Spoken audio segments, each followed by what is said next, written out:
So in this segment, I want to discuss more of the kind of conflict that keeps brewing between Nigel Farage and Rupert Lowe, and the idea that Farage does his best to get rid of political rivals. Nigel Farage is running a cult. So Nigel Farage, it's the cult of Nigel, and it's either Nigel's way or the highway. So you can't see a world where he would all you have to do is watch what the hands are doing, not what the mouth is saying. give way to someone else. Look at what happened to Ben Habib. Look what happened to Stephen Wolfe. Look what happened to Robert Kilroy-Silk. Look what happened to anybody. So I did research one of those, which is he was a guy who tried to take over the UKIP party way back when, and Farage basically got rid of him. I think Farage learned early on about political rivals, which is if they're not happy with the way things are going, they can they can try and take over the party. With Wolfe, he was a big figure, I think, in the UKIP party as well. With any form of ability around Nigel, he gets rid of them.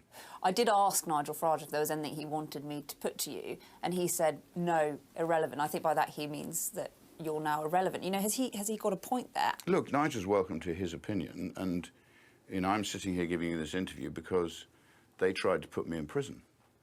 I did actually decide a week ago I wasn't going to let this knock me off course, because I didn't do anything wrong, so I'm not going to allow a clumsy political assassination attempt to change my view of what needs to be done.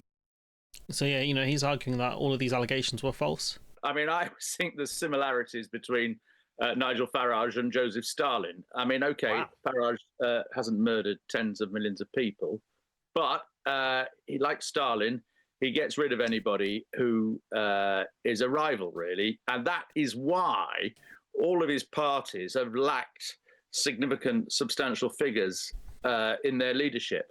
And this is why, in a clip we covered previously, talking about get the B-Leaguers on, I don't think Farage would let a lot of the B-Leaguers do media appearances, to be honest.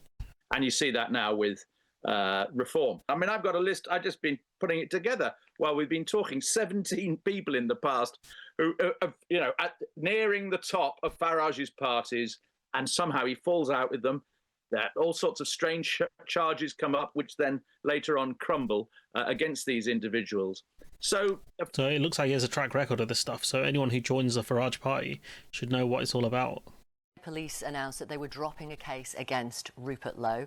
And Mr. Lowe has said in a statement today he's been the victim of a brutal smear campaign by Reform, and the party, by making a complaint to the police about him, was a sinister attempt to weaponise the criminal justice system against him. Does Nigel Farage owe Rupert Lowe an apology? Look, I have never met Mr. Lowe. This all took place before I became part of the Reform team. But do you think Nigel Farage should apologise to him? What I would say is that Rupert Lowe, the day before the election in Runcorn and Helsby, put across all his social media, do not vote for Reform. Well, look what happened.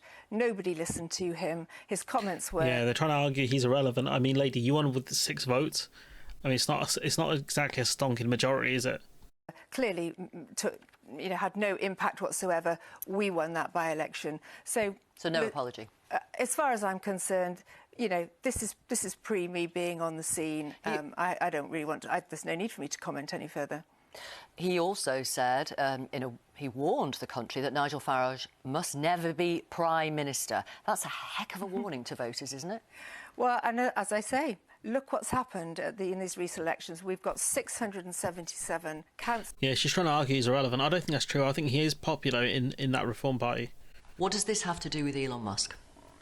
I think Elon Musk hurt Nigel because Nigel thought he had this powerful relationship with the US, and when somebody very close to Trump said he definitively didn't think that Nigel Farage was the right person to lead Reform, that I think hurt him. And then when he was complimentary about what I was doing on Twitter, that hurt him too. It's all over Daddy Elon. So are you saying... So I think I was seen as a challenge, which I wasn't. I wasn't challenging Nigel. I was playing my part in driving support for Reform, and you may have seen my conference speech in September. I gave another speech in Kempston. What happened was, from what I remember, they were talking about getting rid of Farage and putting Rupert Lowe in. That's what Elon wanted. Constituency. So I think I played my part in helping Reform to grow. It sounds like you're suggesting that Nigel Farage politically assassinated you because he was jealous because Elon Musk supported you, was a fan of you? Well, Nigel has a history, if you watch throughout his career, of, whether it's Kilroy Silk, whether it's, Wolf, whether it's Ben Habib.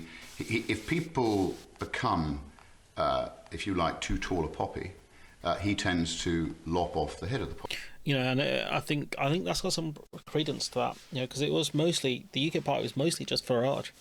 I don't remember any kind of B-leaguers in that squad completely at all. Like, I saw Richard Wolf a few times, but that's about it. I don't remember too many characters, and he does that, I think, because he makes more money from more media appearances, stops any kind of political rival, but also keeps him in control as well, because it keeps him in control of the message that's being put out. Because you got certain people like that lady, what's her name, the mayor who got elected recently, making all sorts of nonsense statements about having tents in Dover. So that's one of the reasons why he does it. He keeps the party quite focused and quite strong, and so there's no freelancing going on.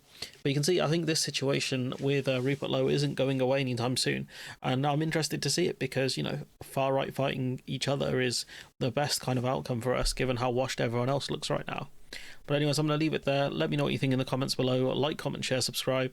Support the channel on Patreon if you can, and hopefully I'll see you in the next one.